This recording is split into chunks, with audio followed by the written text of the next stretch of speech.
Hai, halo, assalamualaikum semuanya, sahabatnya Diary Channel dimanapun Anda berada. Oke teman-teman semuanya, pecinta tanaman ya, pecinta tanaman apapun ya, tanaman hias khususnya gitu ya, kayak Mbak Desi senangannya tanaman hias.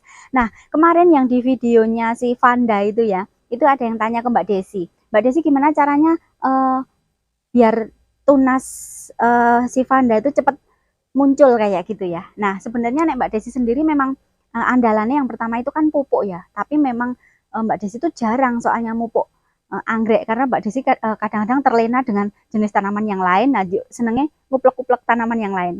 Nguplek-nguplek itu apa? Nguplek-nguplek itu ya mainan tanaman yang lain kayak gitu ya. Jadi kadang anggreknya terabaikan gitu ya. Nah, tapi secara alaminya itu juga bisa tumbuh teman-teman. Cuma memang kita itu kalau apa namanya nanam anggrek yang ngopeni anggrek itu kan memang harus sabar banget ya karena pertumbuhan tanaman anggrek itu cenderung lama apalagi yang jenisnya vanda gitu ya teman-teman. Vanda itu kan lama banget itu 3,5 tahun sampai 4 tahun itu baru bisa apa namanya dewasa berbunga kayak gitu ya. Nah, Mbak Desi kan sudah beberapa kali mangkasi si apa namanya si Vanda itu ya, tapi secara alaminya dia tetap nanti bisa muncul tunas sendiri asalkan media tanamnya itu benar. Kalau yang Vanda-Vanda kayak gini ya, hibrida-hibrida gini kan nggak perlu apa media tanam ya teman-teman ya. Ini kosongan aja toh, nggak ada media tanamnya gitu ya. Dia itu bisa hidup cukup dengan air, kemudian kelembaban udara dan juga sinar matahari gitu ya teman-teman ya. Jadi nggak perlu apa media tanam. Cuma setelah dipangkas teman-teman, kayak gini. Bentar. Nah, setelah dipangkas ya teman-teman, ini tak sisain hanya apa batang dan akar paling bawahnya ya. Itu ini juga secara alami bisa tumbuh sendiri teman-teman. Nah, di sini Mbak Desi baru bantu dia pakai media tanam. Ini tak pakaiin moss. Kebetulan Mbak Desi punyanya hanya moss moss hitam ya teman-teman. Pakai moss putih juga dia akan lebih menyerap banyak air ya. Dia kan supaya cepat tunasnya tumbuh itu kan butuh apa akar yang kondisinya tuh selalu lembab gitu ya, tapi bukan becek loh ya, lembab aja. Bahkan ada yang modelnya itu pakai disungkup teman-teman. Disungkup itu ditutupi plastik gitu loh.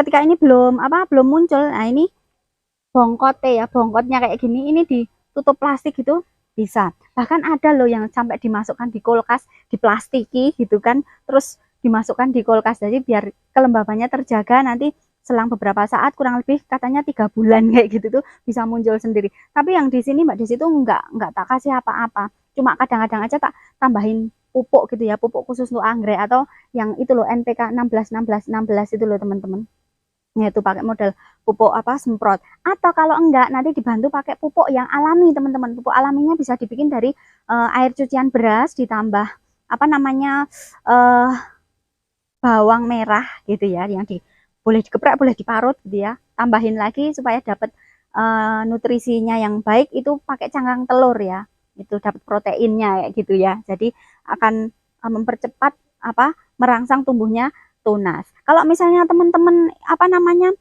punya ini obat apa untuk menumbuhkan keiki gitu loh, apa ya itu namanya wood breaker, nah itu juga bisa diaplikasikan juga teman-teman, dioles-oleskan di apa namanya di batangnya ini ya. Nah gitu. Nah ini alamin secara alami itu kurang lebih 5 sampai 6 bulan itu baru muncul tunasnya, memang agak lama karena kan istilahnya dari bongkot bonggol Vanda yang benar-benar gundul toh. Nah itu jadi memang Vanda itu lebih sabar lagi, kita harus lebih sabar lagi, agak lama waktunya gitu ya. Tapi kalau pengen mungkin lebih cepat lagi gitu ya muncul tunasnya, ya itu bisa dibantu dengan yang Mbak Desi sebutkan tadi teman-teman. Sebenarnya emang asik sih ya bertanam apa anggrek itu asik gitu ya teman-teman. Cuma apa sih kalau anggrek itu kita harus sabar. Contohnya kayak dendrobiumnya Mbak Desi. Kemarin kan sudah tak ganti medianya apa semua ya, potnya itu tak ganti, tak bersihkan kayak gitu yang khusus dendrobium itu. Nah, kemarin pas hujannya belum terlalu itu tuh udah tingis-tingis apa tunas-tunas barunya gitu teman-teman. Tapi ternyata ketika hujannya berlebihan kena ketampiasan apa ya bahasanya tuh apa sih belibet ya sorry, ketampiasan tuh apa ya kedrojok air gitu, akhirnya yang tunas kecil-kecil kan ya akhirnya menghitam dan mati kayak gitu. Jadi memang untuk penempatannya pun juga harus yang baik gitu ya teman-teman. Sebaiknya itu nggak langsung bres kena air hujan dan juga langsung kena sinmat ya, sinar matahari, tapi tetap di bawah naungan kayak gini ya teman-teman ya. Nah itu tadi sedikit dari Mbak Desi tentang pervandaan ya, tentang anggrek vanda, cara mempercepat pertumbuhan tunasnya anggrek vanda. Beda lagi loh, nek dendrobium itu akan lebih cepat lagi teman-teman. Kalau untuk yang vanda dan cattleya itu memang agak lama ya. Nah itu tadi tipsnya ya teman-teman. Sebenarnya secara alami pun nanti kalau kelembaban apa namanya dari akarnya sendiri bagus, nanti bisa apa sehat untuk cepat tumbuh tunasnya teman-teman. Kalau pengen cepat bisa dibantu dengan tadi, dengan pupuk alami bisa, dengan pupuk yang kimia bisa, ataupun apa namanya pakai itu apa food breaker itu ya teman-teman. Udah gitu aja untuk kali ini ya. Semoga yang sedikit ini bisa bermanfaat untuk teman-teman semuanya, khususnya yang pecinta anggrek gitu ya. Oke, sampai ketemu lagi di video yang lain. Bye-bye.